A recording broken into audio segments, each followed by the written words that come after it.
Olá, boa noite. Este é o Conversas Cruzadas aqui na TV Com, que já está no ar. A crise deflagrada com a greve dos servidores da área da saúde, excetuando-se os médicos em Santa Catarina, expõe também problemas mais antigos, que começam a ser rediscutidos agora. Um deles é a situação precária dos nossos hospitais. Faltam vagas, faltam leitos, faltam até, em alguns casos, materiais indispensáveis para o dia a dia, para o atendimento dos pacientes.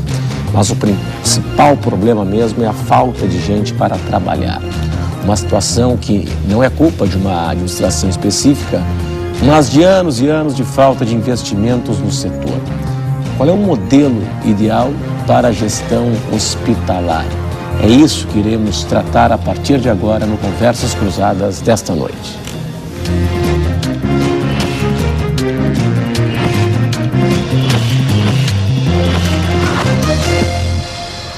Você pode interagir aqui conosco através do e-mail conversas@tvcom.com.br. Também estamos nas redes sociais. Hoje estão aqui conosco o diretor do SOS Cardio, Luiz Gonzaga Coelho. Também nós recebemos o Dr. Ademar de Oliveira Paes Júnior, diretor da Escola de Governança e Cidadania Ativa na ACM, Associação Catarinense de Medicina. O programa recebe também o presidente da Federação dos Hospitais no Estado, Tércio Casten, e nós recebemos também o Dr. Agnel Bastian Júnior, que é o presidente da ACM. Senhores, muito obrigado pela atenção de todos hoje aqui conosco no Conversas Cruzadas na TV Com, que tem um oferecimento de Senge, em defesa do profissional da engenharia sempre, Federação das CDLs Catarinenses, 40 anos à força do associativismo lojista, Restaurante Ostradamus, ostras depuradas, RDO, visite o apartamento decorado do Apoena em Palhoça e põe na conta aqueles a prazo o primeiro pagamento em 2013. Também aqui conosco a Companhia da Moda, há 20 anos sendo a sua melhor companhia. Queria restabelecer a verdade aqui. Nós cometemos um equívoco na nossa produção na semana passada, quando nós discutimos aqui a questão da greve dos servidores da saúde, problemas nos hospitais, mas acima de tudo uma nota pesada, forte, emitida pela Associação Catarinense de Medicina, que utilizou o termo mistanásia, né? Que é a morte sem assistência nos hospitais públicos catarinenses. E nós falamos naquela oportunidade que a ACM havia sido convidada para o programa na última semana e, por falha nossa, não foi convidada. E a gente pede desculpas. Hoje o presidente da ACM está aqui conosco, não em função disso, mas para ampliar essa discussão a respeito do problema que nós vivemos hoje na saúde pública, até porque o drama dos hospitais ele está no dia a dia, na vida das pessoas, nos jornais, e é um problema não resolvido com essa greve dos servidores, que está ampliado com a greve dos servidores, né? Não é um problema da greve dos servidores, mas está muito potencializado com a greve dos servidores. Senhores, portanto, muito obrigado pela atenção de todos no Conversas Cruzadas. Bom, primeiro, doutor Agnel, foi uma nota pesada, né? Foi uma nota muito pesada, né? Assinada pelo senhor na última semana, quando o senhor utiliza o termo mistanásia, que significa a morte sem assistência. Exato. Os pacientes estão morrendo no hospital sem assistência ou morrem em casa porque não recebem assistência nos hospitais? Boa noite. Boa noite, Renato. Boa noite, demais companheiros dessa mesa de discussão, que vai tratar de um tema extremamente importante, e agradeço muito a oportunidade de vir discutir esse tema com pessoas que têm um conhecimento tão abrangente como os demais companheiros aqui dessa noite. Então, Renato, mistanásia trata exatamente disso, da morte por falta de assistência. Se a morte por falta de assistência significa, e esse termo foi cunhado para definir isso, o indivíduo que não consegue virar paciente, ele não consegue chegar no recurso. Esse indivíduo não está dentro do hospital. Ele não morre aos olhos de quem presta assistência. Ele não está na frente do hospital, porque se aí o estivesse, ele não estaria morrendo por desassistência, por falta de assistência, sim por omissão de socorro. Isso é outra coisa, isso é um outro conceito. Então, o indivíduo que morre por falta de assistência, ele morre no ostracismo, ele morre longe dos olhos de quem tem condições de atendê-lo, né? Ele não entra nas estatísticas, ele não aparece, ele está à margem do recurso. E esse termo é um termo que foi cunhado especificamente para definir isso. né? Quem desenvolveu esse conceito foi um indivíduo chamado Júlio Munaro, um padre que desenvolveu esse termo dentro dos conceitos de assistência ao indivíduo que está na terminalidade da vida. Tem sido trabalhado dentro das esferas éticas do Conselho Federal de Medicina também. Já existem alguns conceitos, inclusive na literatura disponível pelo Conselho Federal de Medicina, sobre o que é mistanásia. Mistanásia é simples, e é isso. É um indivíduo que morre porque não consegue chegar ao recurso médico. Ou porque ele não consegue chegar fisicamente, ou porque o recurso não existe para atendê-lo. Exemplo muito claro e bom para mostrar de forma prática o que é o indivíduo que morre dentro desse conceito de mistanásia, é o indivíduo que morre na fila de uma cirurgia de alta complexidade, por exemplo. Vimos o Instituto de Cardiologia dizer em algum momento que existem mais de 100 pessoas na fila de cirurgia cardíaca. Ora, ninguém está na fila de cirurgia cardíaca para resolver algo simples, de pequena complexidade. 100 pessoas, você falou? Foi o dado que me chegou. Então, é muito sensato pensar que esse indivíduo pode ter um infarto em casa e vir a morrer antes que ele tenha acesso ao recurso. E assim todas as outras especialidades. Nas áreas oncológicas, por exemplo, na cirurgia oncológica, se conversarmos com as pessoas que trabalham nessa área, nós vamos ouvir repetidas vezes esse discurso de que existem listas enormes de pacientes com câncer esperando cirurgia. E esse pessoal é o pessoal que não pode esperar? Óbvio que não. Esse pessoal é o pessoal que não pode esperar. Eu acho uma incongruência se falar de uma lista enorme de pacientes para cirurgia oncológica, porque cirurgia oncológica não pode ter uma lista enorme de pacientes, senão ele acaba morrendo na lista, acaba morrendo na fila. Então, mistanásia é isso. E pegando o gancho na tua introdução, primeiro eu agradeço a gentileza, a distinção de comentar a respeito do convite para a semana passada. Eu viria com muito prazer, eu gosto desse tema, estou envolvido com ele, né? E acho que a nota foi dura, sim. Ela foi dura, mas foi verdadeira. E eu te diria que foi verdadeira, não nas minhas palavras, né? Mas na forma como o retorno por parte da classe médica e de todas as entidades médicas envolvidas com esse tema, crítico da área da saúde, apresentaram à ACM. A ACM tem recebido durante a semana toda solidariedade a nossa centenas de manifestações por parte das entidades médicas em solidariedade à nota, e dizendo que a nota, é uma nota que é apresentada pela Associação Catarinense de Medicina em nome dos médicos, chamando a atenção de forma dura, sim, mas para uma realidade que é mais dura, Renato. Claro. Agora, doutor Agnel, esse problema constatado, né, digamos assim, ele virou um conceito, né, ele foi associado a um conceito, ele é pontual ou ele já existe há muito tempo? O conceito de mistanásia? Não. O problema. Não, ele não é pontual, Renato, ele nem é uma exclusividade de Santa Catarina, isso existe no Brasil inteiro, gente, né?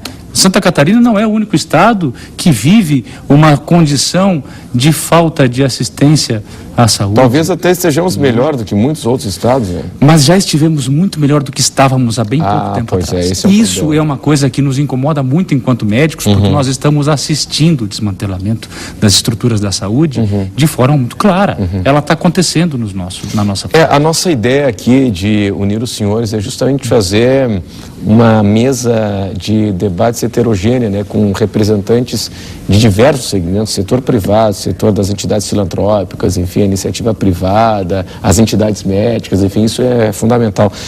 Doutor Tércio, o senhor vê esse problema também nas unidades hospitalares que são filantrópicas e que muitas vezes recebem recursos públicos e atendem uma fatia considerável de SUS também? Boa noite, obrigado pela sua presença. Boa noite, Renato. Boa noite, o Daniel, Ademar, Agnel e o meu amigo Gonzaga aqui, e telespectador. De fato, não vou dizer que isso é digamos assim, um problema só da gestão pública. Na gestão privada também existem problemas, mas existem problemas principalmente em função de um dos grandes fatores da gestão de saúde hoje no Brasil, que é o subfinanciamento da saúde. O valor dos serviços prestados, médicos hospitalares prestados no Brasil, estão subvalorizados. Eles deveriam ter uma valorização que ao menos pudesse transformar essa assistência numa assistência melhor comparativamente a outros países, tanto da América Latina como do restante do mundo. Outra questão é questão que a gestão pública, diferentemente da privada, e aí eu também posso colocar a administração médico-hospitalar privada, seja ela filantrópica ou com fins lucrativos, num patamar diferente da pública, em função de que o modelo de gestão é diferente. O modelo de gestão público, e aqui nós acho que vamos discutir hoje bastante a questão de Santa Catarina, né? É um modelo político. Tá? E não deveria ser político. O que o senhor quer dizer com modelo político? O modelo político é o seguinte: o gestor de um hospital público, ele não consegue implantar uma meta de gestão, porque no próximo governo ele já perdeu esse cargo. Mas são médicos, né? Gente do ramo. Não. Não, mas eu digo diferentemente da gestão. Os hospitais públicos, pelo que a gente vê aqui na nossa região, os diretores dos hospitais são médicos, né? Tudo bem. São médicos da rede, né? Não sei se é o ideal também, né? Não sei se o ideal não deveria ser um administrador. Assim, não estou nem dizendo administrador de qualquer profissão. Ele pode ser um administrador de empresas, ou especializado em administração hospitalar, como pode ser um. O que eu quero dizer é o seguinte: eu entro hoje como profissional da saúde para administrar um hospital em função de um cargo de confiança que eu recebi do meu gestor, do meu secretário da saúde, governador e tal, deputado que indicou aquela coisa, da cidade e coisa assim. Mudou a gestão, eu implantei um sistema de gestão, tá? Governança corporativa, uma porção de coisa. Entra um outro gestor que desmancha muitas vezes tudo isso, porque não é o Então o senhor acha que essa quebra de continuidade, né? Exatamente, o que na gestão privada, lucrativa ou não, no setor de saúde não existe. Então passa também, não só a questão da subvalorização dos serviços de saúde, passa por um problema de gestão. Muito bem. O exemplo da iniciativa privada, nós temos aí uma clínica, né, um hospital que é o SOS Cardio, que é referência nacional, enfim, que é um hospital referência, né, com toda a sua estrutura, seu corpo clínico. Qual é o grande exemplo que o senhor pode passar da iniciativa privada? Não sei se o senhor atua também na rede pública, ou já atua, enfim. Qual é o grande exemplo que a iniciativa privada pode passar para os hospitais públicos, no entendimento do senhor? Boa noite, obrigado pela presença. Boa noite, Renato, boa noite aos colegas que aqui estão. Eu acho que antes do exemplo tem uma contribuição que é muito grande, né? A rede suplementar, ela faz acontecer uma solidariedade importante e muito grande. Cada paciente que utiliza a rede suplementar, um hospital particular, seja filantrópico, seja com fins lucrativos, né, ele é duplamente solidário, porque ele continua pagando seus impostos, mas por meio do seu seguro-saúde, do seu convênio, né, todos os custos de saúde que ele vai gerar, ele vai pagar por meio desse convênio, por meio desse seguro. E ele não utiliza essa vaga que foi criada e que está à disposição do serviço público. Então ele é fundamental e para desafogar o serviço público. Para desafogar. A nível de exemplos, eu não conheço em detalhes a gestão pública. Eu sempre vejo o Estado democrático de uma maneira, para a gestão, para o executivo, muito complexa, porque a democracia, essa beleza que é a democracia, impõe também um certo engessamento para evitar derrapagens e abusos, etc. Não sou um conhecedor de como as coisas funcionam ou não funcionam lá dentro, mas acompanho o que a sociedade vem acompanhando. Vivemos numa sociedade onde o fatalismo tomou conta, onde, como o doutor Aguinaldo muito bem falou, pessoas que morrem em casa sem fazer parte dessa estatística. acredito que a confusão passa primeiro pela escala de valores. A gente não está valorizando a saúde como ela deveria ser valorizada, né? Sempre quando se fala de saúde, se fala de um problema, se fala de custo. Porém, a saúde é um grande gerador de riqueza. Muitas pessoas vivem em dependência direta ou indiretamente do setor da saúde, né? Quem trabalha numa farmácia, numa distribuição de remédios, medicamentos, os hospitais são os maiores empregadores das cidades, né?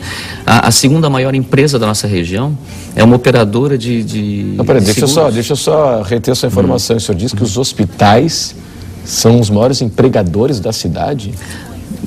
Sim. Acima do turismo e acima da informática? Não nesse nível, mas veja quantos hospitais nós temos. Então, se você contar o número de pessoas que vivem em volta sim. e que trabalham no hospital é muito né, grande. Que estão circunscritos a eles. Então, por exemplo, na Europa, esse número é de 13% dos trabalhadores, né, vivem em dependência do setor da saúde, né? O senhor Técio estava me dizendo que aqui no Brasil chegamos a quase 20%. Isso é importante, é muito importante. Eu estou falando aqui do consultório médico, da farmácia, do dentista, isso tudo é saúde, né? Os hospitais, o laboratório, os centros de imagem, quem fornece materiais e equipamentos para esses fornecedores de serviço. Uhum. Então, mas a saúde nunca é vista como um gerador de riqueza, como ela é. O senhor acha que isso tem que ser o enfoque? Não, mas também é importante. Isso tem que ser a consequência, não? Não, mas isso também é importante, na minha percepção. Porque essa valorização da saúde é essencial. Os investimentos que foram feitos na saúde durante os últimos 50 anos nos deram muito mais qualidade de vida e estão nos dando também mais tempo. Okay?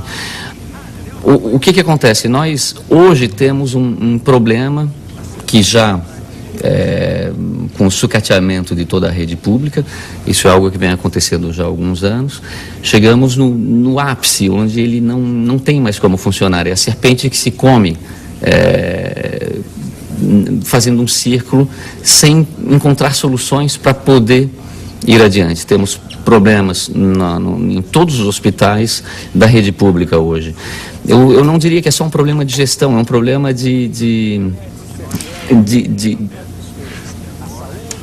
é o conjunto que não funciona mais, é estrutural. Pois é, doutor Ademar, hoje nós temos uma situação não resolvida ainda, né?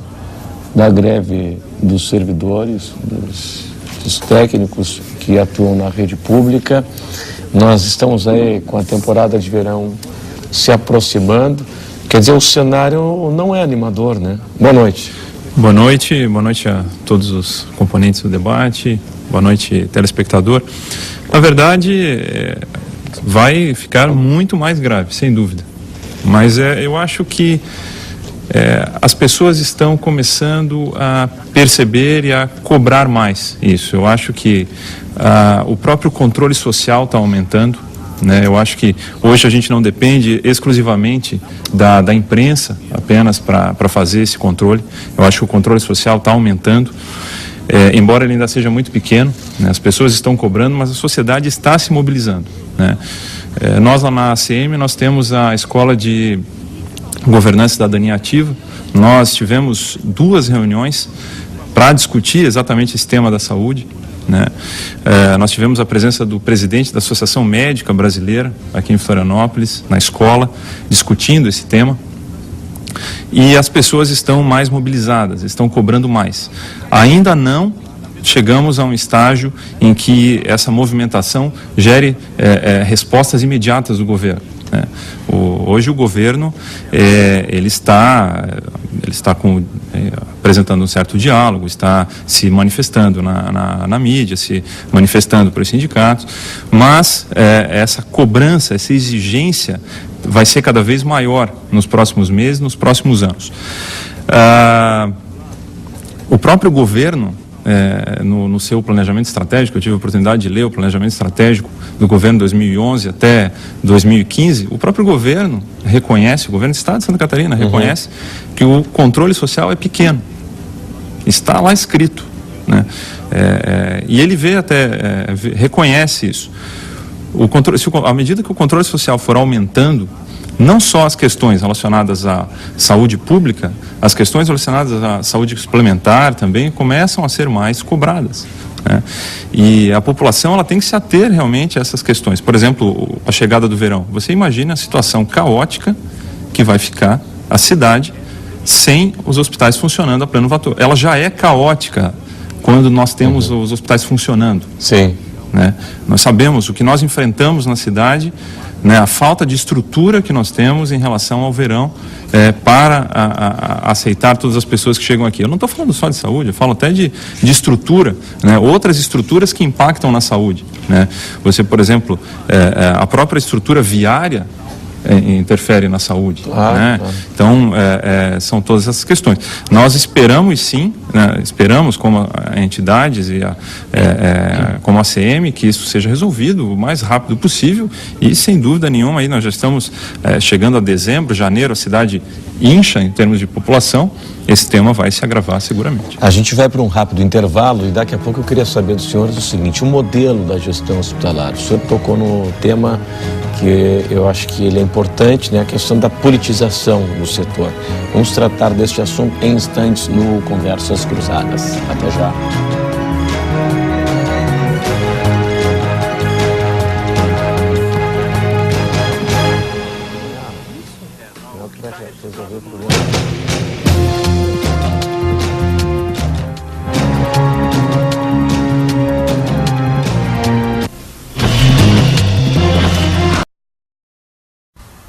Este é o Conversas Cruzadas aqui na TV Com e a nossa proposta hoje é a seguinte, como nós já estamos com quase 40 dias de greve dos servidores técnicos na área da saúde, nós temos o agravamento do aspecto caótico nos hospitais públicos de Santa Catarina.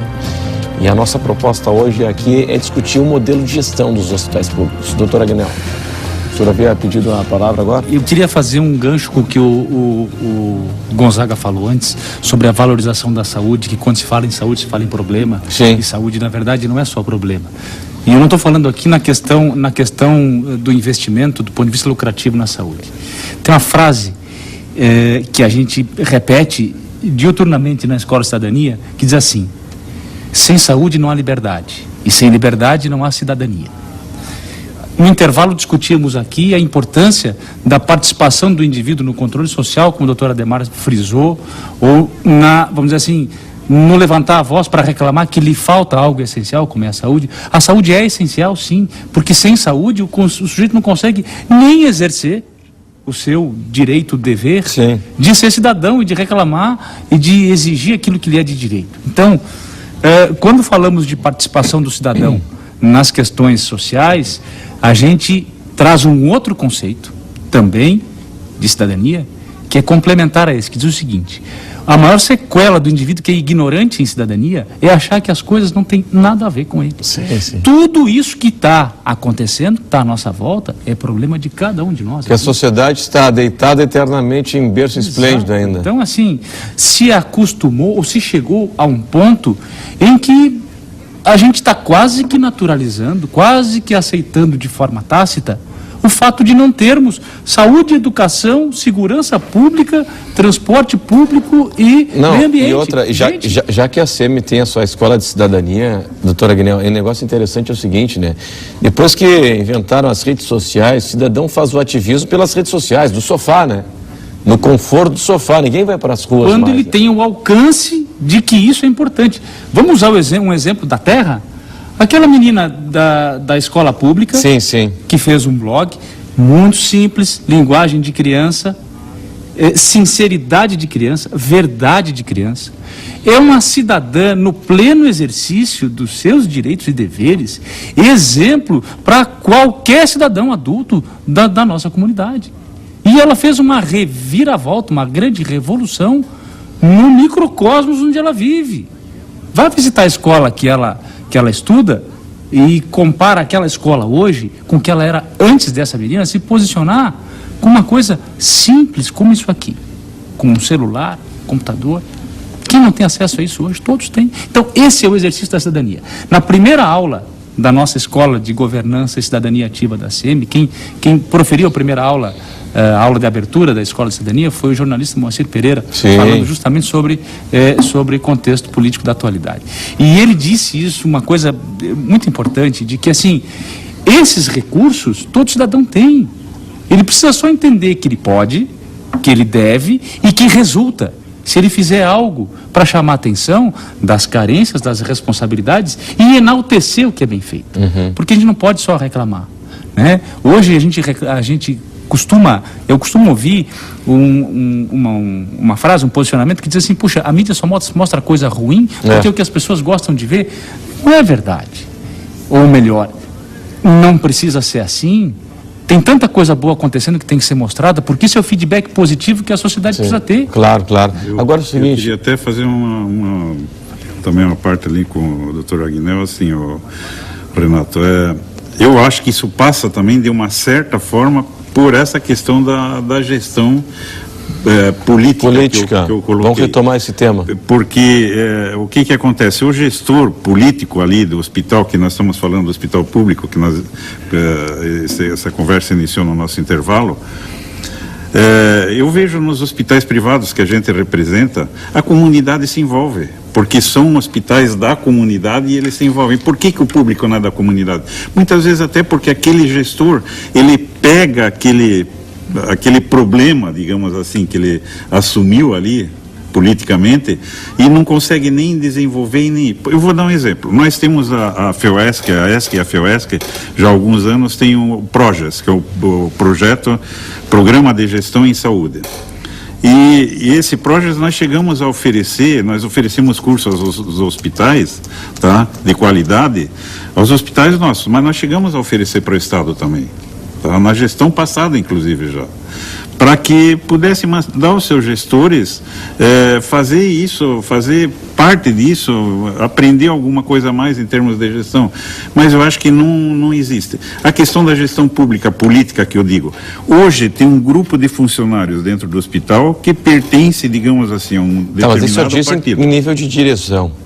Não estou dizendo só em nível de direção, estou dizendo da gestão tu estava falando dos efetivos também. De modo geral, exatamente. Efetivos também. Tá, e aí? Esses, eles pertencem normalmente a uma facção política, tem outro grupo que pertence a outra facção política e assim por diante. O que acontece? Vem um gestor de um determinado partido, todos aqueles efetivos recebe os caras. Então, mas o senhor acha que a turma que não é do partido da vez acaba jogando contra? Não joga contra, mas perde sintonia, né? Perde a sintonia. Desenvolveu um trabalho todo e não tem esse trabalho, não tem segmento. E Renato, é muito claro, desculpa. E aí a comunidade, muitas vezes, também, esses gestores aí, corporativos até da instituição, eles não vão à comunidade porque então, eu quero saber o seguinte, qual é a solução para isso aí, hein? O que o Tércio está dizendo é importantíssimo, porque assim, uma das coisas que a gente frisa, né, é que as coisas elas têm um limitador de tempo muito claro nas gestões do governo, né? É os 4 anos de governo daquele grupo de pessoas que vai conduzir o Estado naquele momento. E não transcende a isso, quando na verdade o compromisso do Estado é único, é contínuo, ele não está enquadrado dentro daquele período de tempo de 4 anos. Quem se propõe a tocar um Estado, ele se propõe a tocar o Estado, e é eleito pelo povo, portanto ele tem um grande poder na mão, né, legítimo, ele o fez sabendo que ia tomar a condução dessa instituição grandiosa e gigantesca, que é o Estado, com todas as suas benesses e mazelas. Ou seja, o Estado está daquela maneira e ele precisa conduzi-lo, mas sem relegar as coisas que aconteceram para cá e sem deixar de pensar no futuro. Porque quem o suceder tem que pegar dali em diante. Se tivermos que reconstruir tudo a cada 4 anos, a gente fica muito em cima dos projetos de governo e não é um projeto de Estado. Ou seja... Então, como é que se resolve isso? Essa é a fotografia da sociedade brasileira hoje, essa politização do ambiente. Então, como é que se resolve isso? Como é que se resolve isso? Nós não temos, acredito fortemente que nós não tenhamos nessa mesa a solução para isso de uma forma completa, mas nós temos algumas dicas muito importantes, alguns passos importantes. Então, assim, a assunção da cidadania por parte de todos, dos indivíduos de qualquer parcela da sociedade, de qualquer atividade profissional, de qualquer representação política, de quem quer que seja. O indivíduo, o cidadão ativo, consegue mudar as coisas. Então, se conseguirmos deixar hoje essa mensagem para quem está nos assistindo... Saia da zona de conforto. Saia da zona de conforto, exato. Elogie quem faz direito. Cobre de quem não fez, deveria ter feito. É simples. Não há aí nenhuma mensagem ofensiva, nem agressiva e nem nominativa. Há sim uma menção de defesa, defesa da voz do cidadão. Eu até queria colocar como exemplo, né, voltar ao exemplo daquilo que nós representamos, que são os hospitais comunitários. O presidente de uma associação dessa é um cidadão da comunidade. É isso que eu quero. Ele está na rua, ele está no clube. Ele está no clube. O diretor administrativo é um cidadão daquele lugar. Que a sociedade local conhece. Conhece. Ele pode ir lá conversar. Quer dizer, tem envolvimento comunitário, tem envolvimento comunitário. Ele é cobrado na rua, né? O diretor médico é conhecido na cidade. Ele vai lá, ele conversa. Então, várias pessoas vão lá. Isso contamina as pessoas? Contamina. Mas é isso que eu falei, até que pegando o gancho. Pegando o gancho que o doutor Ademar falou, né? Hoje parece que o cidadão quer resolver o seu problema, não quer saber o que se passa lá dentro do hospital. E se o hospital, que já tem tanta coisa para resolver, né? Mas se ele tivesse um trabalho de envolvimento na comunidade, não só atendendo as pessoas que lá têm as suas demandas, enfim, mas no sentido em que as pessoas se sentissem pertencendo àquele lugar, né? Como se fosse um bem nosso, né? Eu acho que a sociedade está acordando, né? Por exemplo, eu acho que hoje já é bastante claro que a maior parte dos governos tem como prioridade número 1 a manutenção. Eu acho que isso é bem claro.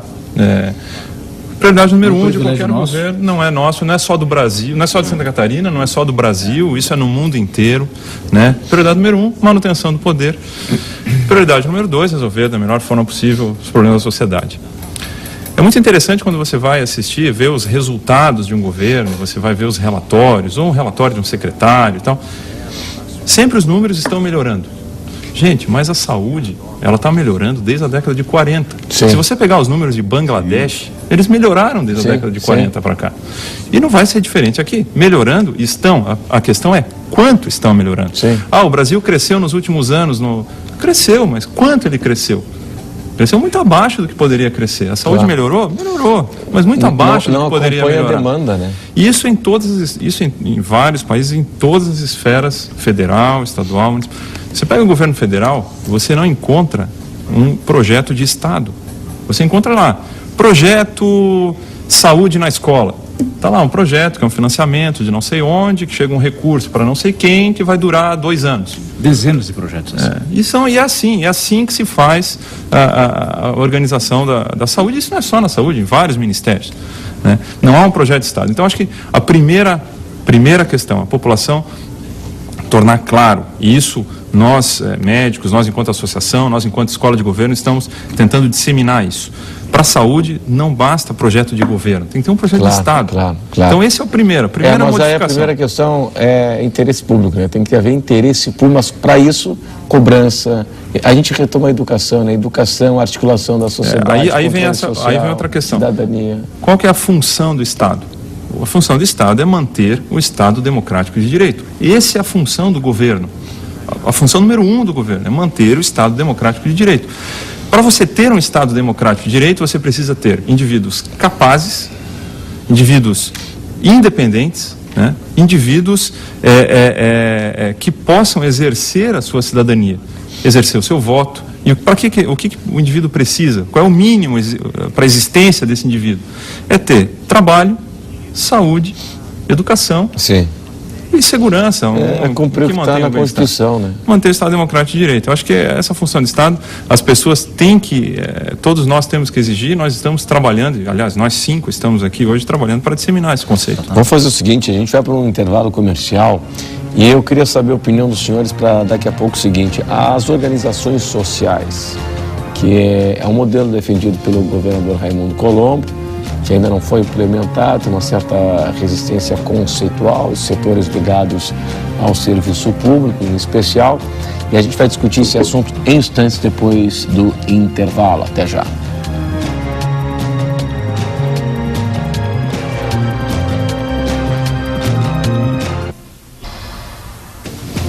Este é o Conversas Cruzadas aqui na TV Com. A gente está discutindo hoje o modelo de gestão hospitalar. Esse modelo atual, o modelo dos hospitais públicos, aqui foi dito agora há pouco que o problema é a politização na gestão hospitalar, que você tem não só nos cargos de confiança, em nível gerencial, mas também no próprio corpo funcional, porque ganha o candidato A para governador, aí tem as suas correntes, aí aquele pessoal vai para o cargo de comissão, cargo de gerência, direção e tal, aí muda o governo, muda todo o corpo funcional, digo, a estrutura de quem manda e tal. E isso foi questionado agora há pouco aqui. Vamos ver o que está chegando pelo telão. O Wagner Dagorti, pelo Facebook. O modelo ideal deveria se basear em métodos de prevenção, com programas que acolhem o cidadão antes mesmo que ele precise recorrer à saúde pública. Investir em prevenção e medicina alternativa, informação ao cidadão. Obrigado, Wagner, pela atenção. Isso é muito interessante. A saúde na China é mais ou menos tratada assim. Sim. O bom médico é aquele que não tem doente, que ele faz um trabalho preventivo, né, permanente, onde os seus clientes... É curioso, né? A China é o país que mais cresce no mundo, né? É bom o senhor ter falado nisso, né? O livro da Sônia Bride, catarinense, da Globo e tal, muito interessante, o Lauai, e ela diz o seguinte, o filho dela estava com uma gripe terrível, quase pneumonia e tal. Você no Brasil aqui vai pro pneumologista, já faz os exames mais sofisticados. Pior, se ele tiver com gripe, ele vai para emergência de um hospital E terciário. aí lá o seguinte, foi para o Hospital Popular da China, público. Fizeram uma raspagem nas costas, que eu não sei qual é o nome e tal, um chazinho daqui, tem a farmácia lá natural, com as ervinhas aqui e tal. Curou. Resolveu. A cultura deles, o método deles, enfim, né? O Wagner está completamente, tem toda a razão em que a questão é preventiva, de prevenção, mas aí nós já estamos falando num outro nível da questão mais técnica do atendimento, da assistência ao paciente, ao cidadão. Mas nós queremos falar aqui na gestão, para daí chegar lá com otimização. Eu penso mesmo que a nossa gestão, um dos grandes problemas da nossa gestão é essa falta de prosseguimento. Organização social, a gente estava conversando aqui no intervalo, é um modelo. Mas nós vemos aqui em Santa Catarina, por exemplo, que organizações sociais, elas do orçamento da saúde, juntamente com os hospitais, os 14 hospitais públicos, eles têm um custo mais elevado no final do que um hospital privado filantrópico de fins lucrativos. O custo é maior, assim, né? Eu vou dizer assim... na comparação com os filantrópicos. Por exemplo, dentro do orçamento da saúde em Santa Catarina para os hospitais, 50% vão para 14 hospitais públicos e mais uns 3, 4 hospitais, organizações sociais hoje que fazem gestões públicas, inclusive o CIPOM. E o restante dos 50% são divididos da gestão do orçamento do Estado, são divididos entre 170 hospitais privados, filantrópicos ou com fins lucrativos, que atendem a rede pública. Tá? Quer dizer, há uma disparidade aí, e aí a gente vê já de cara que a questão está na gestão. O governo do estado já veio conversar conosco também, no sentido de auxiliá-los, porque qual é a diferença que um hospital privado, igual que nem em porte, em especialização, em complexidade, privado, público é 4 vezes ou 5 vezes mais caro do que o custo dele é 4 ou 5 vezes maior do que um hospital privado. Por quê? Alguma coisa que... A questão é ideológica. Exatamente. Não sei se é ideológica também. Eu não quero chegar nesse patamar aí de discussão, entendeu? Renato, por exemplo, na estrutura de custos de um hospital, né, operacionalizar um hospital custa a mesma coisa que construí-lo ou equipá-lo anualmente. Então, porque o custo de mão de obra, o custo de tecnologia aplicada ali todos os dias, é isso que gera esse custo hospitalar. Obviamente, materiais, medicamentos também têm seu custo, né? Mas a manutenção de um hospital é que é custosa. E para isso, hoje, o setor privado, seja filantrópico, ou então com fins lucrativos, ele já tem um histórico e um conhecimento muito grande nessa gestão, né, que lhes são necessários para ser competitivo, para continuar existindo. E que não muda a cada 4 anos, né? Não muda a cada 4 anos. Há necessidade de uma visão estratégica, de um plano a longo prazo, para permanecer, né, fornecendo aquele serviço que ele se propõe. O Estado não tem necessidade de ser um provedor de serviços de saúde. O que ele tem é que garantir que todos tenham acesso. Houve um tempo em que o Estado produzia energia e fornecia energia. Por quê? Porque a sociedade civil organizada ou as empresas não tinham condições de poder fazer o investimento, de poder oferecer esse serviço a condições que fossem sustentáveis. Então o Estado assumia essa posição e executava esse serviço, fornecia esse serviço. A mesma coisa com a telefonia, a mesma coisa com as estradas, a mesma coisa com os aeroportos, a mesma coisa com as universidades e escolas. Com o tempo, a sociedade civil organizada, o setor privado, foi assumindo mandatos. E a gente não pode dizer que ele fornece serviços com uma qualidade inferior do que o Estado fornecia. Na maioria dos casos, muito melhor. A gente vê isso, né, na energia, vê nas telecomunicações, em estradas. As nossas estradas pedagiadas são geralmente melhores do que as estradas mantidas pelo governo. Porque a questão não é só colocar à disposição a infraestrutura. E isso está certo, é um custo e é importante, mas o mais importante é e como sustentar, né, Quais são métodos, processos. Exatamente. Mas, Gonzaga, eu concordo contigo, mas desde que estivéssemos aqui tratando de patamares ideais do ponto de vista estrutural, por exemplo. Se a gente comparar um hospital ou uma rodovia que é construída pelo Estado, uma rodovia construída pelo Estado, onde poderá haver superfaturamento da obra, uma série de outras ingerências de ordem política, administrativa, sei lá o quê, e que aquilo vai levar 10 anos para ser construído. A mesma estrada feita por uma entidade privada que depois vai cobrar pedágio, que portanto tem interesse em que aquilo se conclua rápido para que possa oferir lucros daquilo, nós estamos comparando coisas completamente distintas. Se formos comparar custo-eficiência dessas duas estruturas, sendo que o Estado não tenha vieses, do ponto de vista administrativo, do ponto de vista de desvio, do ponto de vista de superfaturamento, o que quer que seja, corrupção inserida ali, não é? Aí sim, eu acho que a gente tem mesmo que explorar as diferenças estruturais e o dinamismo que a iniciativa privada pode trazer. E eu acho que nos hospitais isso também vale.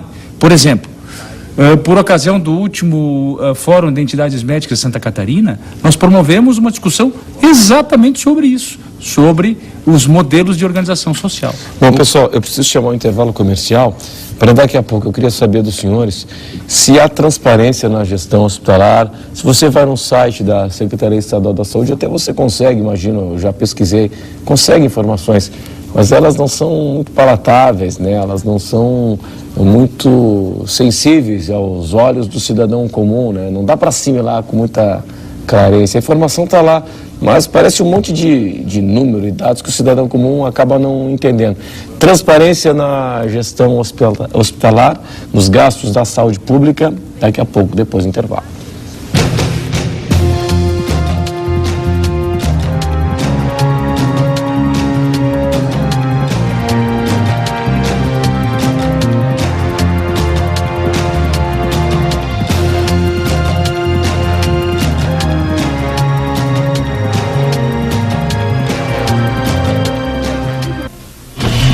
Este é o Conversas Cruzadas aqui na TV Com. O nosso assunto agora é o modelo de gestão hospitalar. O governo do estado tem a ideia de implementar as chamadas organizações sociais. Para isso vai ter que comprar uma bronca com o funcionalismo público estadual. Mas tem que comprar essa bronca. Se defende a ideia, vai ter que comprar essa bronca, mas vai ter que discutir com a sociedade, vai ter que dizer por que é bom, por que é ruim, quais são as vantagens. O que se argumenta é que se gasta menos e se produz mais. E pode ter pela frente, certamente haverá pela frente, né, doutor Ademar, uma barreira ideológica, né? Sim, não há dúvida, mas precisa se avaliar qual modelo que vai ser implementado, né? Se não vai haver assim um viés, por exemplo, na criação do modelo, porque não adianta criar uma organização social com uma gestão governamental. Já muda, perde totalmente a característica de independência, né? Qual o objetivo da organização social? Ela é vinculada a outras estruturas que possam ajudar no financiamento dessa organização social, ou ela vai ser puramente relacionada a uma única instituição, um único hospital, né? Então são todas questões que precisam ser definidas. Por exemplo, existem modelos em São Paulo de organizações sociais vinculadas a hospitais que são superavitários e tem unidades deficitárias que são financiadas pelos hospitais superavitários, né? Então é um modelo que funciona dessa forma. Agora, será que aqui nós temos capacidade para instalar esse tipo de modelo, né? Ou vai ser simplesmente uma terceirização de recursos? Isso tudo a sociedade precisa se envolver, precisa conhecer, e aí volta aquela questão do controle social, da participação da sociedade, da discussão de modelos e de cobrar efetivamente do gestor. O modelo não está finalizado ainda pelo próprio estado, né? Que tipo de... se é um modelo compartilhado, se não é compartilhado. O governo do estado já vê a possibilidade, Renato, da não organizações sociais em si, mas de entregar a gestão de um hospital público, por exemplo, para um outro hospital vizinho, um hospital privado, tá, filantrópico ou não, mas filantrópico principalmente, que tem um modelo de gestão muito melhor do que o público. Tá, mas como é que fica a situação dos funcionários? Não, isso aí tudo isso existe uma garantia. Ele é um funcionário estatutário contratado através de concurso, ele vai ter a sua vaga garantida, sem dúvida. Porque a cobrança é diferente. Isso eu acho que é o grande problema hoje. Mas a cobrança é diferente. Na questão da transformação do público. Como é que se trabalha isso, hein? Que de repente os direitos são diferentes, a legislação trabalhista é diferente, o chefe é o mesmo, você tem um corpo funcional heterogêneo. Uns têm direitos que outros não têm. Né? E é um negócio complicado. Eu acho que aí entra, eu acho que dá para